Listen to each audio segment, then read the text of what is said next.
నిన్న పేరుని నాన్ని అరుస్తున్నాడు కదా పేటరవుడి పెట్టెల దొర కథలు చెప్తాడే రఫ రఫ నరికేయండి ఏం కాదు ముందు ఏం రమ్మన్నాడు రోడ్డు పైకి రఫ రఫ నరికేదానికి ఊరికే ఇవన్నీ ఒక ఇది సెల్ఫ్ ఆడిట్. నేను రోడ్డు పైకి వస్తే జనం ఎంతమంది వస్తారని చెక్ చేసుకోవడం అనమాట.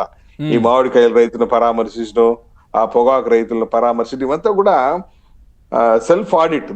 నాకు ఇంకా ప్రజాబలం ఉందా, నేను రోడ్డు పైకి వస్తే జనం గ్యాదర్ అవుతారా, మరి 11 ఇచ్చారు నాకంతా ఉందా, ఇప్పటికి ఉందా నా బలం ఏంది, ఒకవేళ నన్ను అరెస్ట్ చేసి లోపలేస్తే ఏం పబ్లిక్ రెస్పాన్స్ ఎట్లుంటుంది అనేటువంటి దాన్ని ఇప్పుడు ఆడిట్ చేసుకుంటున్నాడు.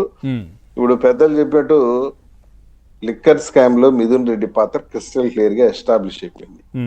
కోర్టు చేసింది నిన్న అతని బెయిల్ పిటిషన్ హైకోర్టులో వేయటం, డిస్మిస్ చేయటం రెండు చెప్పేసింది. కోర్టు చాలా తీవ్రమైన వ్యాఖ్యలు చేసింది. సంచలనాత్మకమైన విషయం, మిథున్ రెడ్డిని కస్టడీలోకి తీసుకుని ఇంట్రాగేట్ చేస్తే గాని, విచారణ చేస్తే గాని నిజానిజాలు బయటికి రాదు, అతను సహకరించాలి అని చెప్పేసింది. ఎందుకంటే ఇది ఆషామాషి కేసు కాదు.